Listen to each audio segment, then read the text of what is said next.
विठ्ठल विठ्ठल विठ्ठल. कारण असंही पैठणची परंपरा आहे, जोपर्यंत नाथवंशजांची काल्याची दिंडी निघत नाही तोपर्यंत कीर्तन संपवायचं नाही. हा आपल्या आधी आजोबा तेच करायचे. एकदा काल्याची दिंडी गेली की मग काल्याचं कीर्तन सुरू करायचं. आपण बदल काय केलाय, कीर्तन सुरू लवकर केलंय, संपवायचं कधी आपल्या हातात. विठ्ठल विठ्ठल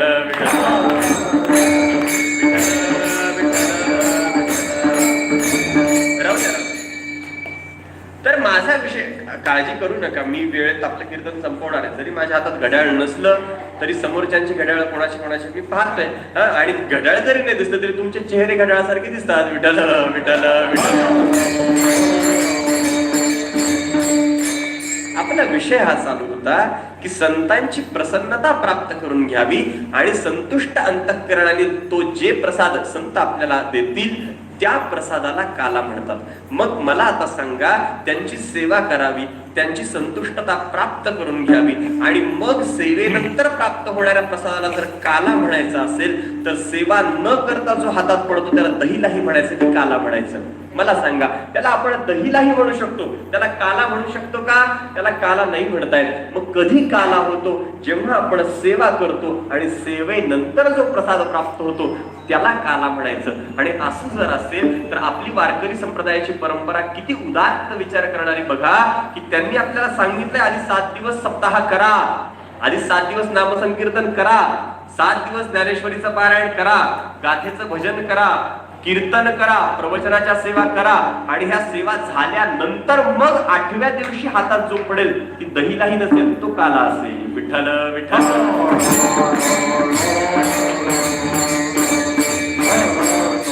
त्याचप्रमाणे नाथ महाराजांची आपली प्रतिवार्षिक वारी आहे आणि त्या वारीमधली 3 दिवसांची सेवा आहे. षष्ठी, सप्तमी आणि आजचा अष्टमीचा दिवस.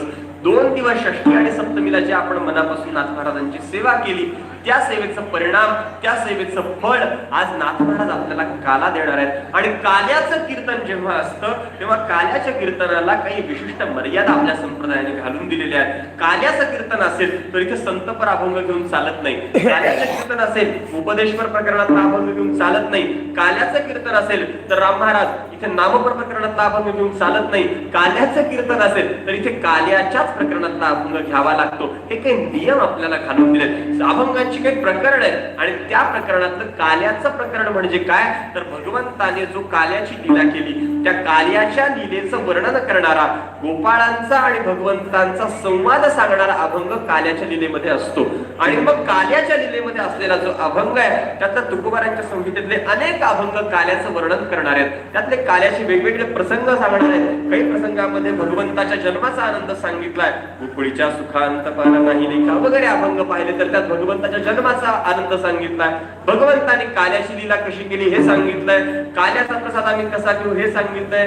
कंठीधरीला कृष्णमणी सारख्या अभंगामध्ये भगवंताच्या नामाचं आणि काल्याचं दोघांचंही महत्व सांगितलंय. मात्र आज आपण सेवेकरता जो अभंग घेतलाय या अभंगामध्ये भगवंताच्या लीलेतला एक महत्वाचा प्रसंग सांगितलाय.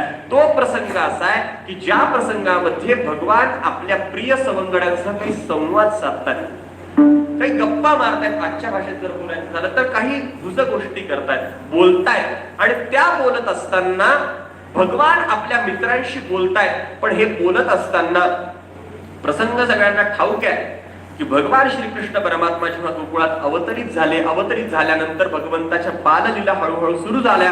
आणि त्या चालू असताना भगवान जेव्हा काही छोट्या छोट्या लहान मुलांना घेऊन खोड्या करू लागले, त्या खोड्या चालू असताना भगवंताने एक दिवस आपल्या मित्रांकडे पाहिलं आणि पाहिल्यानंतर भगवान म्हणाले, अरे काय तुमची रे ही अवस्था, ही कसली अवस्था आहे? आपण गोकुळातली पोरं आहोत, आपण वृंदावनातली पोरं आहोत. आपल्या घरच्या दह्या दुधावर सगळं जग सांभाळलं जात आहे. आपल्या घरी जे दही दूध तयार होतं त्याच्यावर मथुरेसारखं शहर दही दूध पिऊन धष्टपुष्ट व्हायला लागले.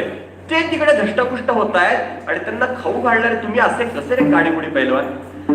त्या गोपाळाने सांगितलं, देवा आता भविष्यात कलियुग येणार आहे. कलियुगातली हीच अवस्था आहे. त्या शेतकऱ्याच्या जीवावर खाऊन माजणारे भरपूर आहेत. त्या शेतकऱ्याला खायला काही मिळत नाहीये. विठ्ठल